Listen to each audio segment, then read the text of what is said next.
মাহে রমজান সামনে, এবারের রমজানে টার্গেট নাও 30 দিনের রোজার মাধ্যমে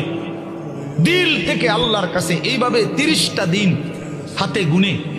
তুমি আল্লাহর সাথে ওয়াদাবদ্ধ হও যে আল্লাহ 30 দিন আমি রোজা রাখবো। এবং যৌন চাহিদা, লজ্জাস্থানের চাহিদা, অশ্লীলতা, বেহায়াপনা, নর্তকী, নাচ গান, উলঙ্গ ছবি দেখা, নারীকে নিয়ে চিন্তা ভাবনা, মেয়েকে নিয়ে অশ্লীল চিন্তা ভাবনা, অবৈধ কোনো প্রেম সম্পর্ক, হারাম কোনো রিলেশন, এ সব ত্যাগ করে বন্ধু 30টা দিন মনোযোগ দিয়া রোজা রাখো, তারাবি পড়ো, ইফতার করো, সাহারি করো, তাসবিহ পড়ো, তেলাওয়াত করো,